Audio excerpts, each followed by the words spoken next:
Hello friends, welcome back to G K Prince academy. दोस्तों, हम लोग डिस्कस कर रहे थे UP triple S C lower PCS mains exams के प्रैक्टिस सेट का, और ये उसी का नेक्स्ट प्रैक्टिस सेट नंबर 15 जो आज हम देखने वाले हैं। चलिए इस वीडियो को स्टार्ट करते हैं। और स्टार्ट करने से पहले अगर आप लोग चैनल पर नए हैं और अभी तक सब्सक्राइब नहीं किया है तो चैनल को सब्सक्राइब कीजिएगा, साथ ही साथ वीडियो को भी लाइक करते चलिएगा। पहला क्वेश्चन लेंगे, यहाँ पे जीएस का है। शक क्षत्रप काल में सोने चांदी के सिक्कों का अनुपात क्या हुआ करता था, यह क्वेश्चन है। ठीक है, 5 ऑप्शन यहाँ पे दिए गए हैं। इसी तरीके से एग्जाम में भी पूछा जाता है। तो शक क्षत्रप जो काल था उसमें सोने और चांदी के सिक्कों का अनुपात क्या हुआ करता था, यहाँ पे ये क्वेश्चन है। ठीक है, इसका राइट आंसर क्या हो जाएगा?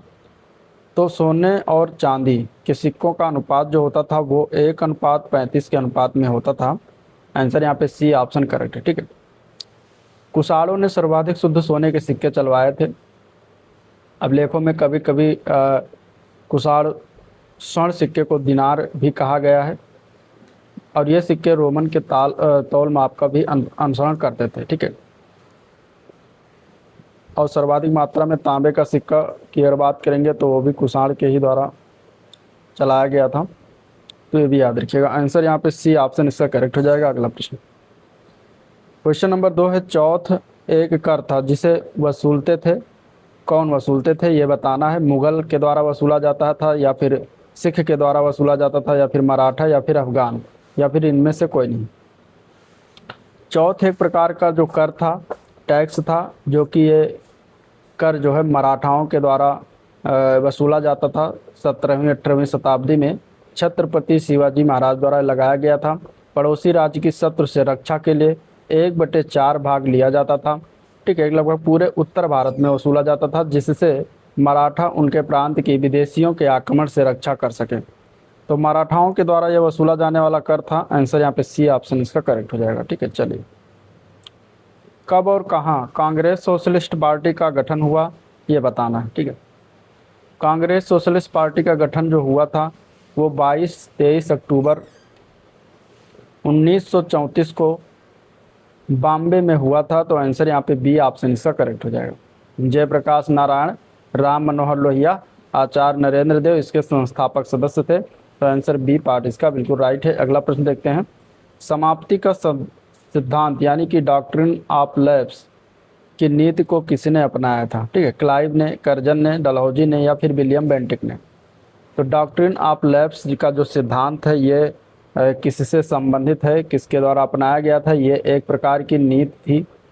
ठीक है, तो नीति ये जो लागू किया गया था, ये अपनाया गया था, ये डलहौजी के द्वारा अपनाया गया था। आंसर यहाँ पे सी ऑप्शन करेक्ट हो जाएगा। 1848 में डलहौजी के द्वारा ये नीति अपनाया गया, जिसके अनुसार यदि किसी भी भारतीय राजा के पास अपना कोई जायज उत्तराधिकारी न हो तो उसकी सारी संपत्ति को ब्रिटिश साम्राज्य के अधीन कर लिया जाएगा। और इसी नीति को हड़प नीति व्यपगति का सिद्धांत या डॉक्ट्रिन ऑफ लैप्स के नाम से जाना जाता है। पहला जो राज्य था हड़प नीति के माध्यम से उसको हड़पा गया या फिर उसको अंग्रेजी राज्य में मिलाया गया, तो वो राज्य था सतारा राज्य, जो कि 1848 में हुआ था। ये क्वेश्चन बनता है। ठीक है, तो ये याद रखिएगा, सतारा राज्य सबसे पहला प्रभावित राज्य था। ठीक है, इसके बाद 1849 में जैतपुर और संभलपुर को मिला लिया गया। अवध को 1856 में मिलाया गया था कुशासन का आरोप लगाकर। तो ये याद रखिएगा, इंपॉर्टेंट है, पूछ लिया जाता है। ठीक है, और झांसी को 1853 में मिला लिया गया था। चलिए अगला क्वेश्चन देखते हैं। क्वेश्चन नंबर 5 है। चंद्रगुप्त मौर्य के शासनकाल में राजकोष का शीर्ष अधिकारी जाना जाता था, किसे जाना जाता? चंद्रगुप्त मौर्य के शासनकाल में राजकोष का शीर्ष अधिकारी जाना जाता था, किस नाम से जाना जाता था? चंद्रगुप्त मौर्य के शासनकाल में राजकोष का शीर्ष अधिकारी सन्निधाता के नाम से जाना जाता था। सन्निधाता यहाँ पे आंसर सी हो जाएगा। जबकि यहाँ पे समाहर्ता दिया गया है, तो समाहर्ता जो है ये मौर्य प्रशासन में जनपद के शासन का संचालक, बहुत कुछ इसी के हाथ में रहता था। ठीक है, वहीं कर्मांतिक जो है ये मौर्य काल में राज्य के अनेक कारखानों का संचालक होता था। दैवारिक जो होता था ये राजप्रसाद का प्रधान अधिकारी होता था। तो आंसर यहाँ पे सी ऑप्शन बिल्कुल करेक्ट है। अगला क्वेश्चन, 26 नवंबर 1949 को अंगीकृत भारतीय संविधान की प्रस्तावना में निम्न में से कौन सा शब्द सम्मिलित नहीं थे। ठीक है, 26 नवंबर 1949 को जब भारतीय संविधान को अंगीकृत किया गया तो उसकी प्रस्तावना में इसमें से कौन से शब्द सम्मिलित नहीं थे। गणतंत्र, विश्वसनीय, अन्य इसमें प्रश्न में दिया गया है समाजवादी और नॉन रिलीजियस। यहाँ पे दो चार शब्द दिए गए, चारों शब्द को बताना कौन कौन सा जो है 26 नवंबर 1949 को जब भारतीय संविधान अंगीकृत किया गया तो प्रस्तावना में वो शब्द नहीं थे। तो उसमें समाजवादी, गैर धार्मिक, इसके अलावा जो दिया गया है गणतंत्र और विश्वसनीय, तो विश्वसनीय शब्द उसमें नहीं था। ठीक है, साथ ही साथ उसमें समाजवादी शब्द नहीं था, साथ ही साथ गैर धार्मिक शब्द भी नहीं था। तो 2, 3, 4 इसका करेक्ट आंसर हो जाएगा बी ऑप्शन। ठीक है, जब ये अपनाया गया, पंडित जवाहरलाल नेहरू के द्वारा प्रस्तावना बनाया गया व पेश किया गया, संविधान सभा द्वारा अपनाया गया, इसमें ये शब्द नहीं थे। 42वां संविधान संशोधन अधिनियम 1976 जब हुआ तो उसमें संशोधन करके समाजवादी, पंथ निरपेक्ष और अखंडता शब्द जोड़ा गया। ठीक है, तो ये शब्द बाद में जोड़ा गया। कब जोड़ा गया, कौन सा संशोधन था, तो 42वां संविधान संशोधन जो है आपका था 1976 के माध्यम से। ठीक है, तो ये ध्यान रखिएगा। चलिए, प्रस्तावना के अनुसार, संविधान की प्रस्तावना के अनुसार भारत क्या है। भारत एक किस प्रकार का जो है गणराज्य है या किस प्रकार का देश है, प्रस्तावना के अनुसार बताना है। तो प्रस्तावना के अनुसार भारत एक संपूर्ण प्रभुता संपन्न समाजवादी पंथ निरपेक्ष लोकतांत्रिक गणराज्य है। तो आंसर यहाँ पे सी ऑप्शन इसका करेक्ट हो जाएगा। ठीक है, चलिए अगला क्वेश्चन, निम्नलिखित में से कौन संविधान के अनुच्छेद 12 की परिभाषा के अधीन राज्य होगा। संविधान के अनुच्छेद 12 क्या कहता है, तो इसमें से अगर देखा जाए तो नेशनल बुक ट्रस्ट इसका आंसर हो जाएगा, जो कि अनुच्छेद 12 के तहत एक राज्य है, नेशनल बुक ट्रस्ट। ठीक है, कोई संस्था या निकाय अनुच्छेद 12 के तहत एक राज्य है कि नहीं, इसके निर्धारण के लिए निम्न शर्त होती है। पहला उसमें होता है संस्था का विहित स्रोत क्या है, यानी कि फाइनेंशियल असिस्टेंस, क्या राज्य का संस्था पर एक व्यापक नियंत्रण है, क्या संस्था की कार्यात्मक प्रकृति सरकारी महत्व की है। उपरोक्त तीनों शर्त पूर्ण होने पर संस्था या निकाय अनुच्छेद 12 के तहत राज्य माना जाता है। चलिए अगला क्वेश्चन, भारत के उपराष्ट्रपति के निर्वाचन है तो निर्वाचक मंडल के सदस्य निम्न में से कौन होते हैं। निर्वाचक मंडल के सदस्य यहाँ पे अगर हम देखा जाए तो भारत के संविधान के अनुच्छेद 66 के अनुसार उपराष्ट्रपति के निर्वाचक का प्रावधान है। उपराष्ट्रपति का निर्वाचन संसद के दोनों सदनों के सदस्य से मिलकर बनने वाले निर्वाचक गण के सदस्यों के द्वारा आनुपातिक प्रतिनिधित्व पद्धति के अनुसार एकल संक्रमणीय मत द्वारा गुप्त रूप से किया जाता है। तो यहाँ पे क्या हो जाएगा, संसद के दोनों सदन। आंसर यहाँ पे सी ऑप्शन इसका बिल्कुल करेक्ट। ठीक है, चलिए, सरकारिया आयोग का मुख्य कार्य क्या था। सरकारिया आयोग का मुख्य कार्य था, इसमें से ऑप्शन में यहाँ पे देखिए इस तरीके से दिया गया है, केंद्र राज्य संबंधों का पुनरीक्षण करना इसका मुख्य कार्य था। 1983 में केंद्र सरकार ने केंद्र राज्य संबंधों पर RS सरकारिया की अध्यक्षता में 3 सदस्यीय आयोग का गठन हुआ और सरकारिया आयोग की सिफारिश पर 1990 में अंतर्राज्यीय परिषद का गठन किया गया था। चलिए अगला प्रश्न है, जापान का सुदूर उत्तरी द्वीप का नाम क्या है। जापान का जो उत्तरी द्वीप है उसको कहा जाता है होक्काइडो। यहाँ पे आंसर इसका सी हो जाएगा। होक्काइडो द्वीप पर हिमाच्छादित जलवायु और दक्षिणी जो है वह शिकोकू है। शिकोकू दक्षिणी द्वीप कौन सा, शिकोकू तथा क्यूशू। ठीक है, शिकोकू क्यूशू कहाँ पर है, ये दक्षिणी द्वीप है। उत्तरी द्वीप कौन सा है, होक्काइडो है। तो ये सभी याद रखिएगा, ये पूछ लिया जाता है। जापान को सूर्योदय का देश कहते हैं। ठीक है, 4 बड़े द्वीप हैं जापान में, होन्शु, होक्काइडो, क्यूशू और शिकोकू। ठीक है, चलिए होन्शु द्वीप जो है जापान का सबसे बड़ा द्वीप है। अगला क्वेश्चन, खैर किस प्रकार के वन में पाया जाने वाला वृक्ष है। खैर अगर बात करेंगे तो किस प्रकार के वन में पाया जाता है ये वृक्ष, तो ये पाया जाता है उपोष्ण कटिबंधीय वनों में। तो आंसर सी ऑप्शन इसका राइट हो जाएगा। ठीक है, उपोष्ण कटिबंधीय वनों में पाया जाता है। ये बबूल की तरह इसमें भी एक प्रकार का गोंद निकलता है और जो है इस वृक्ष की लकड़ी के टुकड़ों को उबाल करके निकाला गया रस, जिसे पान के में चूने के साथ लगाकर खाने का उपयोग किया जाता है उसको कहते हैं कत्था। ठीक है, कत्था नाम सुना होगा, तो ये खैर के वृक्ष से ही निकाला जाता है। अगला क्वेश्चन, निम्नलिखित में से कौन सा युग्म सही सुमेलित नहीं? रेलवे खंड और मुख्यालय दिया गया है।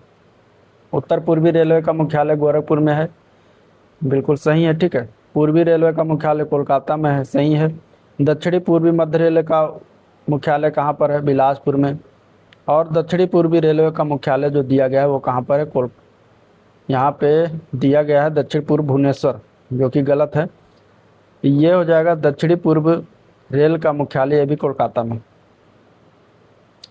तो आंसर हो जाएगा डी ऑप्शन। अगला क्वेश्चन, गुजरात के मोरबी डैम यानी जलाशय फटने की घटना किस वर्ष में हुई थी? ठीक है, गुजरात में जो मोरबी डैम है, मोरबी जलाशय है, ये किस सन में हुआ था? तो ये 11 अगस्त को हुआ था 1979 में।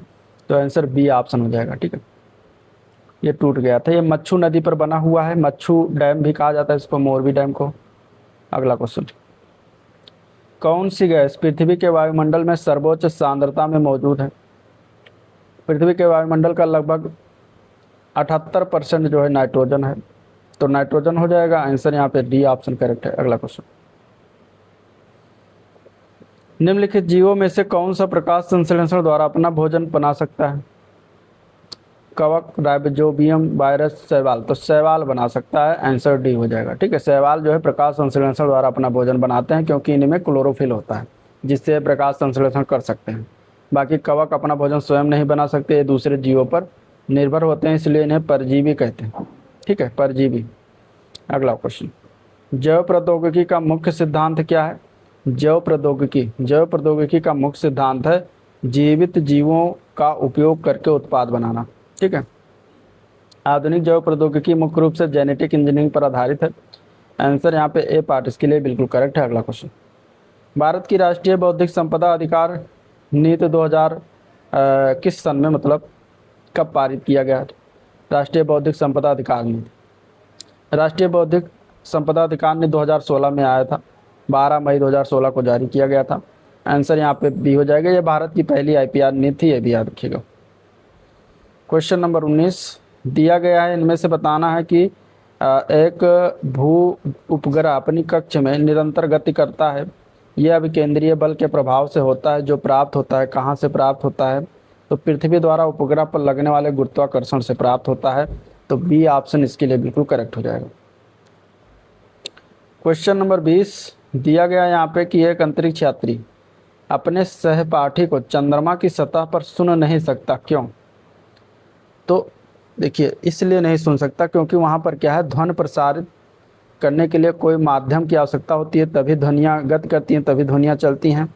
तो वो वहाँ पे ध्वनि का जो माध्यम, ध्वनि को चलने का माध्यम नहीं है। ठीक है, माध्यम नहीं है। जैसे यहाँ पे क्या है, पृथ्वी पर वायु है माध्यम, तो कुछ भी बोलते हैं तो वायु के माध्यम से ध्वनि एक दूसरे को सुनाई देती है। ठीक है, लेकिन वहाँ पर ध्वनि प्रसारित करने का कोई माध्यम नहीं है। ध्वनि तरंगों के संचरण के लिए द्रव्यात्मक माध्यम का होना आवश्यक है, परंतु चंद्रमा पर वायुमंडल नहीं होने के कारण वहाँ जो है द्रव्यात्मक माध्यम नहीं, इसलिए चंद्रमा पर ध्वनि का तरंगों का संचरण नहीं हो पाता। तो आंसर इसके लिए सी ऑप्शन, ध्वनि प्रचारित करने का कोई माध्यम नहीं होता। सी पार्ट बिल्कुल राइट है।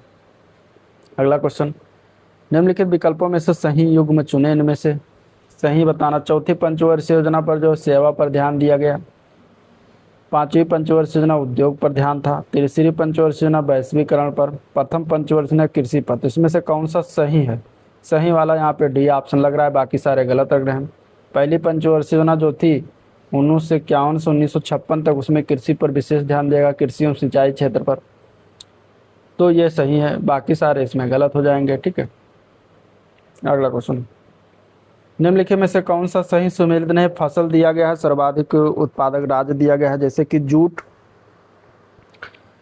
यहाँ पे दिया गया पश्चिम बंगाल, चाय दिया गया असम, गन्ना उत्तर प्रदेश, रबड़ हिमाचल प्रदेश। कौन सा एक गलत सुमेलित है? तो वो है डी ऑप्शन। ठीक है, रबड़ जो दिया गया हिमाचल प्रदेश, ये गलत है, बाकी सारे सही हैं। रबड़ जो है ये केरल राज्य में सबसे अधिक उत्पादन होता है, ना कि हिमाचल प्रदेश में। अगला प्रश्न, मीरा सेठ समिति का संबंध किससे था? मीरा सेठ समिति की बात करते हैं तो ये इसका संबंध हथकरघे के विकास से था, मीरा सेठ संबंध। ठीक है, तो आंसर यहाँ पे क्या हो जाएगा? ए पार्ट इसका राइट हो जाएगा। वाणिज्यिक बैंकों को गैर निष्पादीय परिसंपत्ति का अर्थ क्या है? वाणिज्यिक बैंकों में गैर निष्पादन पर संपत्ति, इसका अर्थ क्या है? तो यहाँ पे अगर हम देखें तो बैंक तथा जमाकर्ता के सुरक्षा और बैंक की लाभदेय संपत्ति के स्वभाव पर निर्भर करती है। ये इस बात पर निर्भर करता है कि बैंक की संपत्तियाँ कितनी शोधपरक तथा प्रतिफल देय हैं। अब इसमें अगर हम बात करेंगे गैर निष्पादन पर संपत्ति, तो आंसर क्या हो जाएगा? ऋण जिन पर ब्याज तथा मुख्य रकम की वसूली नहीं होती उसको कहा जाता है। तो सीधा सीधा ये याद रखिएगा, ठीक है। क्वेश्चन नंबर 25 दिया गया है, मिश्रित संदर्भ अवधि के आधार पर मासिक प्रति व्यक्ति उपभोग व्यय के संदर्भ में गरीबी के परिकलन की सिफारिश किसके द्वारा किया गया था? तो इसके संदर्भ में अगर हम देखें तो ये तेंदुलकर समिति थी और इसके द्वारा सिफारिश किया गया था। तो आंसर यहाँ पे बी ऑप्शन इसका बिल्कुल राइट हो जाएगा। चलिए नेक्स्ट क्वेश्चन देखते हैं। कथन कारक दिया गया है। कथन है, सूर्य भिताप जैवमंडलीय पार्थिव तंत्र के लिए सबसे महत्वपूर्ण ऊर्जा स्रोत है और कारण इसका दिया गया है क्योंकि सौर विकिरण हरे पौधे द्वारा भोजन तथा रासायनिक ऊर्जा में परिवर्तित हो जाता है। तो अब इसमें कथन और कारण में क्या सही है? तो अगर हम बात करेंगे तो दोनों सही है, ठीक है। सूर्य विताप जो है जैवमंडलीय पार्थिव तंत्र के लिए सबसे महत्वपूर्ण ऊर्जा है। क्यों? क्योंकि सौर विकिरण से क्या होता है? हरे पौधे द्वारा भोजन और रासायनिक ऊर्जा में परिवर्तन होते हैं। तो ये दोनों सही है और व्याख्या भी करता है। तो आंसर यहाँ पे इसका ए ऑप्शन बिल्कुल राइट हो जाएगा, ठीक है। ए ऑप्शन इसका राइट हो जाएगा, व्याख्या करता है, सही भी है। चलिए, पारिस्थितिकी तंत्र में एक टिकाऊ जैव समूह क्या कहलाता है? पारिस्थितिक तंत्र में एक टिकाऊ जैव समूह क्या कहलाता है ये बताना, ठीक है। टिकाऊ जैव समूह, तो इसको क्या कहते हैं? तो इसको कहते हैं क्लाइमेक्स। क्या कहते हैं? क्लाइमेक्स कहेंगे। आंसर यहाँ पे सी ऑप्शन इसका राइट हो जाएगा। सी ऑप्शन इसका राइट हो जाएगा, ठीक है। चलिए नेक्स्ट क्वेश्चन देखते हैं।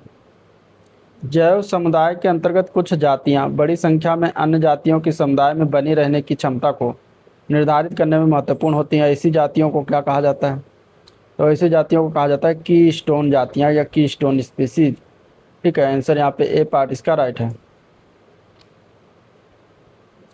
नदी का जल प्रदूषण मापा जाता है, किस मात्रा से मापते हैं नदी का जल प्रदूषण?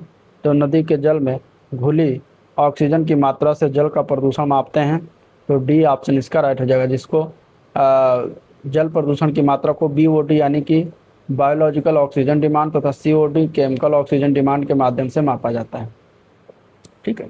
अगर BOD का स्तर 1 से लेकर 2 ppm तक है तो बहुत अच्छा है पानी की गुणवत्ता, 3 से लेकर 5 ppm तक है तो मध्यम तक छिप जाएगा पानी की अवस्था में, 6 से लेकर 9 ppm तक आता है BOD का स्तर तो कुछ प्रदूषित माना जाएगा, और अगर 100 से अधिक है, 100 या इससे अधिक है तो अत्यधिक प्रदूषित के अंतर्गत आता है।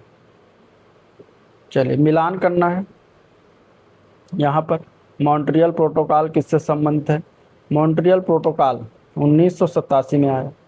यह किससे संबंधित? तो ओजोन अवमूल्यन पदार्थों के कुल उन्मूलन से संबंधित। तो ओजोन परत के अगर हम बात करेंगे, ओजोन अवमूल्यन पदार्थों के कुल उन्मूलन से संबंधित, तो ए का पी का 4 हो जाएगा, ठीक है। और वियना सम्मेलन 1985, वियना सम्मेलन 1985 जो है ये ओजोन परत की सुरक्षा से संबंधित है। क्योटो प्रोटोकॉल ये कब आया? 1997। क्योटो प्रोटोकॉल 1997 हरितगृह गैसों से स्थिरीकरण से संबंधित है। पृथ्वी सम्मेलन कब हुआ था? 1992 में हुआ था। यह पर्यावरण और सतत विकास से संबंधित है, ठीक है। तो यहाँ पे आंसर क्या होगा इसका? दूसरा हो जाएगा बी ऑप्शन। चलिए, राष्ट्रीय आपदा प्रबंधन प्राधिकरण के दिशा निर्देश किस पर बाध्यकारी होते हैं एनडीए में? तो एनडीए में जो होता है राष्ट्रीय आपदा प्रबंधन प्राधिकरण, ये राष्ट्रीय जो आपदा प्रबंधन अधिनियम 2005 के अनुसार इसके द्वारा जारी दिशा निर्देश केंद्र एवं राज्य सरकार तथा उनके अधीन सभी प्राधिकरण पर बाध्यकारी होते हैं।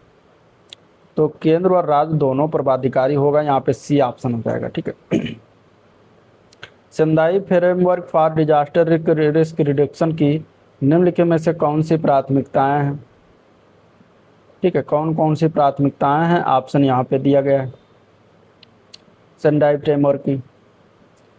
फ्रेमवर्क की प्राथमिकताओं में जोखिम समझ, जोखिम प्रबंधन क्षमता मजबूती, ये दोनों आते हैं, ठीक है। निवेश में वृद्धि, प्रतिक्रियाओं पुनर्प्राप्ति की तैयारी, तो आंसर हो जाएगा दोनों।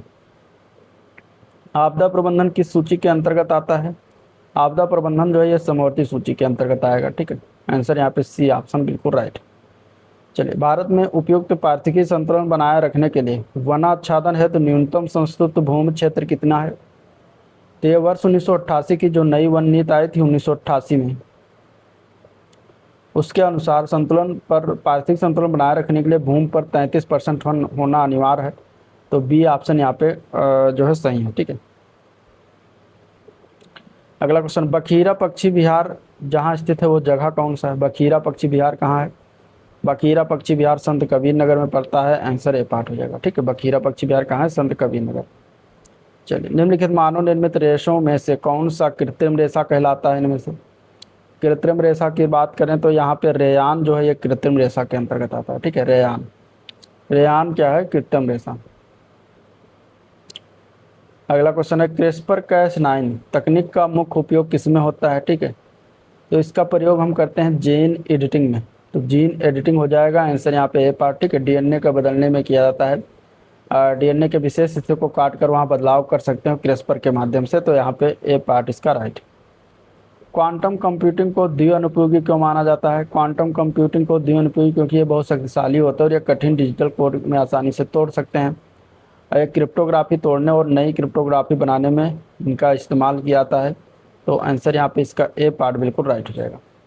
चलिए, भारत का पहला स्वदेशी परमाणु पनडुब्बी कौन सी है? इसमें से भारत की पहली स्वदेशी परमाणु पनडुब्बी जो है वो INS अरहंत है।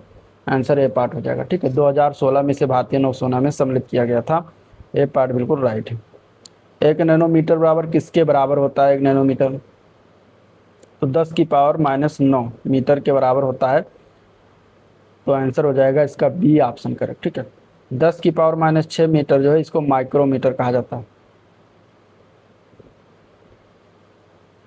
तो आंसर यहाँ पे बी ऑप्शन करेक्ट है। अगला क्वेश्चन, किसे 2025-26 के लिए भारतीय वाणिज्य एवं उद्योग महासंघ यानी फिक्की का अध्यक्ष नियुक्त किया गया है?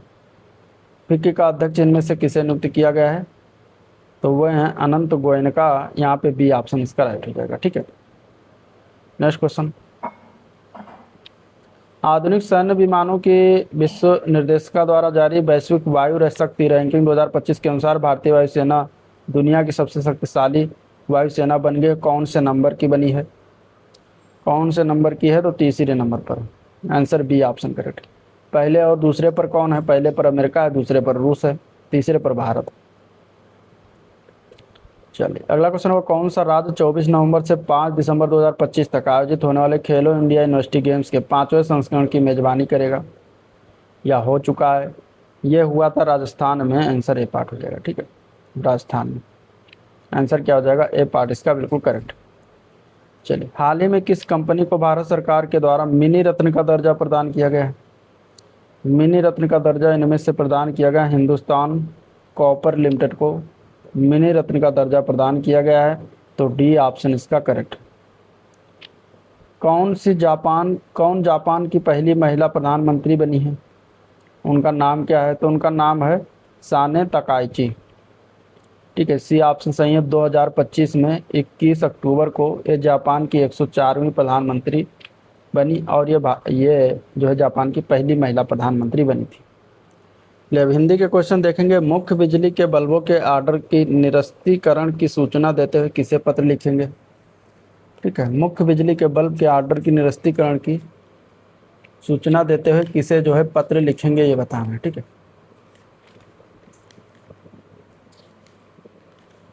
तो यहाँ पे इसका राइट आंसर क्या हो जाएगा? यहाँ पे इसका राइट आंसर क्या हो जाएगा? तो आंसर इसका सही है ए पार्ट, समभरक को लिखेंगे, ठीक है। समभरक को पत्र लिखा जाएगा। आंसर ए पार्ट इसका करेक्ट हो जाएगा। शाह का उच्चारण स्थान इनमें से कौन सा है? शाह, ये शाह का उच्चारण स्थान जो होता है तालु से होता है। तो डी ऑप्शन करेक्ट हो जाएगा, तालु। तालब से चा वर्ग आता है इसमें, चा छा जा झा इया शाह और या भी आता है। इसके अलावा छोटी ई और बड़ी ई भी आता है तालब में। तो डी ऑप्शन करेक्ट है। नेक्स्ट क्वेश्चन, इनमें से कौन सा शब्द हिंदी के उपसर्ग से नहीं बना हुआ है? अनजान तो हिंदी के उपसर्ग से बना है अन से, ठीक है। बिन चखा बिन से बना हुआ है। बिन जाना लापता, लापता जो है इसमें ये हिंदी के उपसर्ग से नहीं बना हुआ है, ठीक है। तो आंसर हो जाएगा डी। निम्नलिखित शब्दों में से विशेषण कौन नहीं होगा?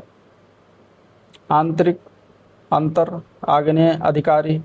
यहाँ पे अगर हम देखें तो अंतर शब्द विशेष होगा, ना कि विशेषण। तो बी ऑप्शन करेक्ट। व्याकरण की दृष्टि से निम्न में से कौन सा वाक्य शुद्ध है? इनमें से तूने कहाँ जाना है, तो ये तो गलत हो जाएगा व्याकरण की दृष्टि से, ठीक है। श्री कृष्ण के अनेकों नाम हैं, यहाँ पे अगर देखें तो ये भी गलत है, क्योंकि श्री कृष्ण के अनेक नाम हैं, होना चाहिए था। शीला प्रतिदिन स्कूल जाती है, शीला प्रतिदिन स्कूल जाती है, तो ये सही है, ठीक है। उसका प्राण पखेरु उड़ गया, गलत हो जाएगा, क्योंकि प्राण शब्द हमेशा बहुवचन में प्रयोग होता है, तो यहाँ पे उड़ गए होना चाहिए था, तो ये सही हो जाता। सी ऑप्शन सही है, बाकी सारे गलत है। नेक्स्ट क्वेश्चन, निम्नलिखित में से वाक्यों में से संयुक्त वाक्य ज्ञात करिए।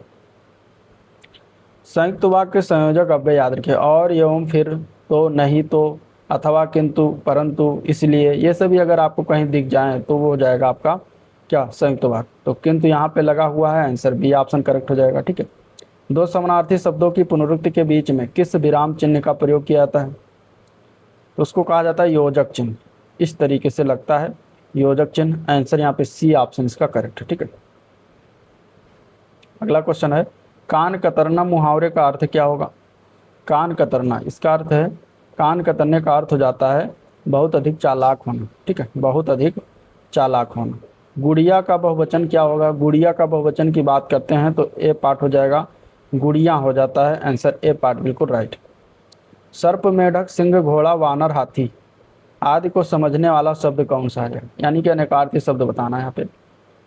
तो ये सभी का अनेकार्थी शब्द एक है हरि। हरि का मतलब सर्प है, हरि का मतलब मेढक है, हरि का मतलब सिंह है, हरि का मतलब घोड़ा है, हरि का मतलब वानर है, हरि का मतलब हाथी। तो हरि हो जाएगा। चलिए अब कंप्यूटर का क्वेश्चन देखते हैं। निम्नलिखित में से कौन सा या कौन से मूल ऑपरेशन कंप्यूटर द्वारा किया जाता है या किए जाते हैं? ठीक है, which of the following basic operation is performed by a computer? तो वो हो जाएगा इनमें arithmetic operation, logic operation, storage and retrieval, ये सभी करते हैं। तो आंसर यहाँ पे डी ऑप्शन इनमें से सभी हो जाएगा, ठीक है। चलिए नेक्स्ट क्वेश्चन, भारत के सबसे युवा एवं पहले multi petaflops super computer Pratyush का प्रयोग किस उद्देश्य के लिए किया जाता है? तो प्रत्यूष जो है सुपर कंप्यूटर है, और ये मौसम के पूर्वानुमान के लिए इसका इस्तेमाल करते हैं।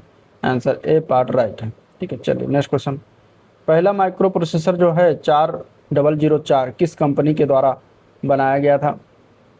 तो ये बनाया था इंटेल कॉरपोरेशन कंपनी के द्वारा। बी ऑप्शन इसका करेक्ट हो जाएगा। आविष्कार इसका 1969 में हुआ था, ठीक है, जो कि एक 4 बिट प्रोसेसर और 2300 ट्रांजिस्टर से मिलकर बना है। निम्न में से कौन सा एक संभाव्य शुभकृति नहीं है? ठीक है, संभाव्य शुभकृति इनमें से कौन सा नहीं होगा? तो ओमेगा ऑटोमेशन नहीं होता, ओमेगा ऑटोमेशन शुभकृति नहीं है। ओमेगा ऑटोमेशन जो होता है ये परिमित ऑटोमेटा का एक रूपांतर है, जो इनपुट के रूप में जो है परिमित के बजाय अनंत पर चलता है, ठीक है। तो आंसर यहाँ पे हो जाएगा ए पार्ट बिल्कुल राइट। अगला क्वेश्चन, निम्नलिखित में से कौन सी प्रोग्रामिंग लैंग्वेज एआई डेवलपमेंट से संबंधित है?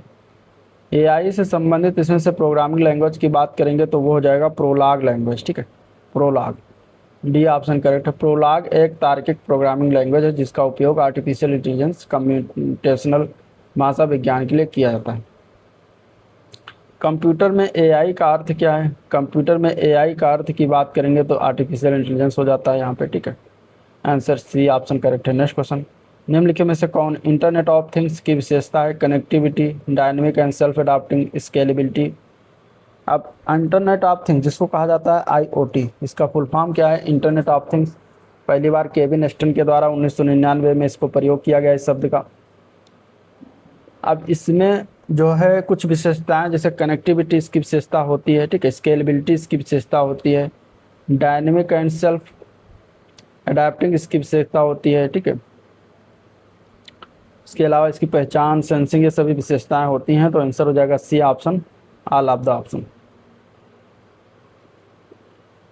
कंप्यूटर के क्षेत्र में लीफो LIFO का फुल फॉर्म क्या है? LIFO का फुल फॉर्म होता है लास्ट इन फर्स्ट आउट। ठीक है, इस तरीके से क्वेश्चन बनता है। और जैसे पूछा गया था, गीगो का फुल फॉर्म पूछ लिया गया था पिछली बार। ठीक है, गार्बेज इन गार्बेज आउट। तो लीफो का फुल फॉर्म याद रखिएगा, last in first out. Answer C option correct हो जाएगा, लास्ट इन फर्स्ट आउट। इसका प्रयोग किस में करते हैं? तो डेटा संरचना में करते हैं। ठीक है, नए जानकारी निकालने में करते हैं। अगला क्वेश्चन, प्रिंटिंग से पहले पेज का पूर्वावलोकन करने के लिए किस शॉर्टकट की का इस्तेमाल किया जाता है? तो Ctrl+F2 का इस्तेमाल करेंगे। प्रीव्यू देखने के लिए Ctrl+F2 का इस्तेमाल करेंगे। आंसर यहाँ पे क्या हो जाएगा? B option.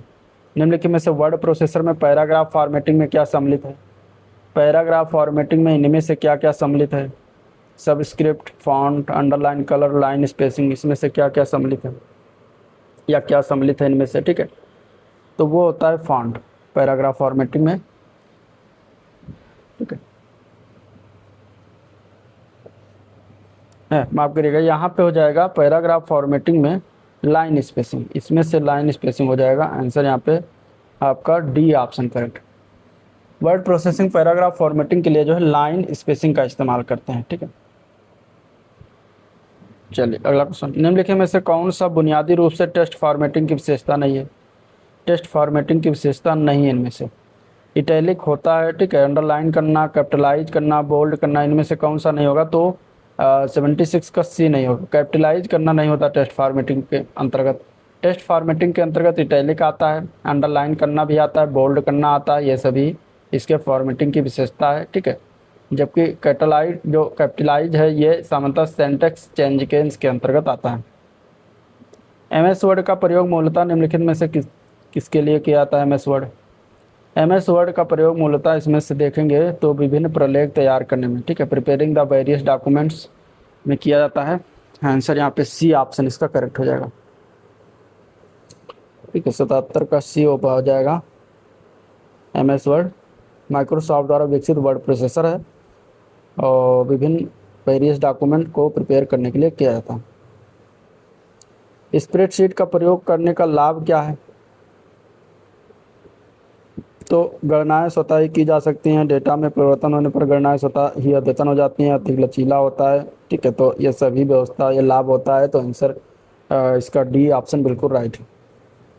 इंटरनेट एक्सप्लोरर कब लॉन्च किया गया था? अगला क्वेश्चन, इंटरनेट एक्सप्लोरर जो है विंडोज का जो है ग्राफिकल वेब ब्राउज़र की एक श्रेणी है जिसका विकास माइक्रोसॉफ्ट कंपनी ने किया था। 1995 में इसको लॉन्च किया था। डी ऑप्शन इसका करेक्ट हो जाएगा। अभी इसकी जगह पर माइक्रोसॉफ्ट जो है एज ब्राउज़र माइक्रोसॉफ्ट द्वारा अनुशंसित जो ब्राउज़र होता है, अब ये बंद कर दिया गया है। अगला प्रश्न, लिनक्स एक ऑपरेटिंग सिस्टम है, किस प्रकार का ऑपरेटिंग सिस्टम है लिनक्स? लिनक्स जो है एक free open source operating system होता है। तो आंसर डी ऑप्शन इसका करेक्ट हो जाएगा। ठीक है, अब क्वेश्चन है आपके उत्तर प्रदेश से। उत्तर प्रदेश के निम्नलिखित जिलों में से किसकी सीमा नेपाल के साथ लगती है? तो नेपाल के साथ सीमा टच होती है। यहाँ पे अगर हम देखें तो आंसर क्या हो जाएगा इसका? गोरखपुर, महाराजगंज, बलिया, बस्ती। तो यहाँ पे महाराजगंज इसका राइट आंसर है। ठीक है, महाराजगंज क्या है इसका राइट आंसर। नेपाल के साथ इसकी सीमा टच होती है, बाकी सभी की नहीं। अगला क्वेश्चन, निम्नलिखित किस प्रकार की मिट्टी में किस एक की बुंदेलखंड क्षेत्र में प्रमुखता है? इनमें से बुंदेलखंड में इनमें से जलोढ़ मिट्टी होगी नहीं, ये सभी विंध्यन मिट्टी मिर्ज़ापुर सोनभद्र में पाया जाता है। तो आंसर एक ब्लैक कॉटन सॉइल यानी कि काली कपास मिट्टी या काली मिट्टी और लाल मिट्टी, ये मुख्यतः दो प्रकार की मिट्टी हैं जो बुंदेलखंड में पाई जाती है। तो ए पार्ट इसका करेक्ट है। विजय सागर पक्षी विहार निम्नलिखित में से उत्तर प्रदेश किस स्थान पर स्थित है? तो ये पड़ता है महोबा जिले में। आंसर यहाँ पे ए पार्ट हो जाएगा। ठीक है, विजय सागर झील के किनारे स्थित है। आंसर यहाँ पे ए पार्ट राइट। निम्नलिखित में से कौन सा सुमेलित नहीं है सही? गंगा वाराणसी नदी के किनारे बहती है, वाराणसी जो है गंगा नदी के किनारे स्थित है, सही है। गोमती नदी किनारे यहाँ पे सुल्तानपुर दिया गया, सही है। लखनऊ भी गोमती नदी किनारे स्थित है। ठीक है, कोसी गोरखपुर नदी गोरखपुर किनारे, तो गोरखपुर जो है राप्ती नदी किनारे, ना कि कोसी नदी के किनारे है। तो ये गलत हो जाएगा। सरयू जो है अयोध्या के किनारे। ठीक है, सरयू नदी के किनारे कौन सा शहर है? अयोध्या है। तो आंसर क्या है? C option. उत्तर प्रदेश में प्रमुख रबी फसल कौन कौन सी है? रबी फसल में देखेंगे तो गेहूं, जो चना, मटर, सरसों आ जाता है। ए पार्ट इसका करेक्ट हो जाएगा। ठीक है, अगला क्वेश्चन, निम्नलिखित में से कौन सा उत्तर प्रदेश पर्यटन के बौद्ध सर्किट का हिस्सा है? ठीक है, बौद्ध सर्किट का हिस्सा है इनमें से तो आगरा, नैमिषारण, मथुरा, सारनाथ। सारनाथ, श्रावस्ती, संकीसा, ये सभी हैं, कुशीनगर है, ठीक है, कौशाम्बी है, कपिल वस्तु है। ये 6 स्थान बौद्ध संगीत में आते हैं, बौद्ध सर्किट में आते हैं। तो आंसर यहाँ पे डी ऑप्शन इसका बिल्कुल राइट है। अगला क्वेश्चन, उत्तर प्रदेश में सॉफ्टवेयर टेक्नोलॉजी पार्क यह कहाँ पर स्थित है? सॉफ्टवेयर टेक्नोलॉजी पार्क की बात करेंगे तो ये नोएडा में स्थित है। इसकी स्थापना 1992 में किया गया था। नोएडा आंसर हो जाएगा, सी ऑप्शन बिल्कुल करेक्ट। ठीक है, अभी वर्तमान में देखें तो लखनऊ में भी स्थित है, प्रयागराज, मेरठ, कानपुर में भी स्थित है। यूपीएसआईडीसी का मुख्यालय, यूपीएसआईडीसी मतलब उत्तर प्रदेश राज्य औद्योगिक विकास निगम का मुख्यालय कहाँ है? तो कानपुर में स्थित है। 1961 में इसकी स्थापना किया गया था। आंसर यहाँ पे डी ऑप्शन इसका करेक्ट हो जाएगा। ठीक है, उत्तर प्रदेश के निम्न में से कौन जिला काली मिट्टी के बर्तन के लिए प्रसिद्ध है? तो काली मिट्टी के बर्तन के लिए प्रसिद्ध आजमगढ़। आजमगढ़ जिला काली मिट्टी के बर्तनों के लिए प्रसिद्ध है। यहाँ पे आजमगढ़ के अंदर निजामाबाद शहर है। ठीक है, तो आंसर यहाँ पे बी ऑप्शन करेक्ट हो जाएगा। नेक्स्ट क्वेश्चन, उत्तर प्रदेश सरकार ने एक स्वायत्त संस्था के रूप में अतिरिक्त ऊर्जा विभाग के अंतर्गत गैर पारंपरिक ऊर्जा विकास एजेंसी नीडा का निर्माण कब किया? नीडा का निर्माण किया गया था अप्रैल 1983 में। आंसर डी ऑप्शन हो जाएगा। ठीक है, अभी इसको नीडा को ही यूपी नीडा के नाम से जाना जाता है। चलिए, एक प्रसिद्ध धार्मिक तीर्थ स्थल नैमिषारण उत्तर प्रदेश किस जिले में पड़ता है? नैमिषारण कहाँ पर पड़ता है? तो सीतापुर हो जाएगा। ठीक है, आंसर सी ऑप्शन करेक्ट है, गोमती नदी के बाएं तट पर। ये भी याद रखिएगा। यहाँ पे 88,000 ऋषियों की तपोस्थली के रूप में भी जाना जाता है। चलिए नेक्स्ट क्वेश्चन, गुदई महाराज जो प्रसिद्ध तबला वादक हैं, निम्नलिखित में से किस घराने से संबंधित है? गुदई महाराज, गुदई महाराज जो तबला वादक हैं ये बनारस घराने से रिलेटेड हैं। आंसर ए पार्ट इसका करेक्ट है। ठीक है, गुदई महाराज, राम सहाय, कंठे महाराज, किशन महाराज, ये सभी, राम जी मिश्र, सभी बनारस घराना से। यमुना एक्सप्रेस वे है, यमुना एक्सप्रेस वे की बात करेंगे तो ये ग्रेटर नोएडा से आगरा तक है। ठीक है, आंसर बी ऑप्शन करेक्ट है। 165.5 किलोमीटर यानी 165.5 किलोमीटर लंबा है। 6 लेन सड़क मार्ग है। नेक्स्ट क्वेश्चन, जौनपुर के सरकी वंश का अंतिम शासक कौन था? अगला प्रश्न है, जौनपुर के सरकी वंश का अंतिम शासक था इसमें से Hussain Shah. Answer A part हो जाएगा। ठीक है, वंश की स्थापना किसके द्वारा किया गया था? तो मलिक सरवर के द्वारा। सरकी वंश की स्थापना किसने की थी? मलिक सरवर ने किया था। 1394 ईस्वी जौनपुर में किया था। तो और अंतिम शासक था हुसैन शाह। चलिए नेक्स्ट क्वेश्चन, निम्नलिखित संस्थानों में से कौन सा आगरा में स्थित है? इनमें से आगरा में स्थित कौन सा संस्थान है यहाँ पे? 95। तो आगरा में स्थित यहाँ पे aerial delivery research and development establishment ये स्थित है। ठीक है, तो आंसर यहाँ पे हो जाएगा डी ऑप्शन। हवाई वितरण अनुसंधान और विकास प्रतिष्ठान रक्षा अनुसंधान विकास संगठन की एक प्रयोगशाला है। चलिए अगला क्वेश्चन, संयुक्त प्रांत का नाम उत्तर प्रदेश में बदलने के बाद इसके प्रथम राज्यपाल कौन बने? तो उत्तर प्रदेश करने के बाद, संयुक्त प्रांत का उत्तर प्रदेश करने के बाद इस प्रांत के प्रथम राज्यपाल श्री हरमोस जी परोसा मोदी बने थे। आंसर यहाँ पे हो जाएगा ए पार्ट। 1949 से लेकर 1952 तक ये रहे थे। ठीक है, आंसर क्या है? ए ऑप्शन इसका करेक्ट। चलिए, शेर शाह सूरी का अंतिम अभियान निम्नलिखित में से किस राज्य के विरुद्ध था? शेर शाह सूरी, शेर शाह सूरी का अंतिम विजय अभियान जो था 1545 में इसने चलाया था कालिंजर के विरुद्ध। कालिंजर कहाँ पड़ता है भैया? कालिंजर पड़ता है बांदा जिले में। कालिंजर का किला फेमस है, पूछा जाता है। तो आंसर यहाँ पे क्या हो जाएगा? ए पार्ट हो जाएगा। चलिए, भारतीय ड्रोन शक्ति 2023 का आयोजन कहाँ किया गया? तो ये किया गया था गाजियाबाद में। आंसर सी ऑप्शन करेक्ट हो जाएगा। ठीक है, अगला क्वेश्चन, हाल ही में वाराणसी में स्वर्ववेद मंदिर का उद्घाटन किया गया, किस महर्षि की शिक्षाओं और उपदेशों का प्रतीक है ये? तो ये सदाफल देव का। आंसर क्या है? सी ऑप्शन इसका करेक्ट हो जाएगा। ठीक है, इस महामंदिर को विश्व का सबसे बड़ा ध्यान केंद्र कहा जा रहा है। नेक्स्ट क्वेश्चन है, निम्नलिखित में से उत्तर प्रदेश के किस जिले में जनजातीय संग्रहालय की स्थापना को स्वतंत्रता नहीं प्रदान की गई? जनजातीय संग्रहालय, तो अक्टूबर 2023 को उत्तर प्रदेश सरकार के द्वारा प्रदेश स्वीकृति के अनुसार उत्तर प्रदेश के मिर्जापुर, सोनभद्र, महाराजगंज जिले में जो है जनजातीय संग्रहालय की स्थापना किया गया।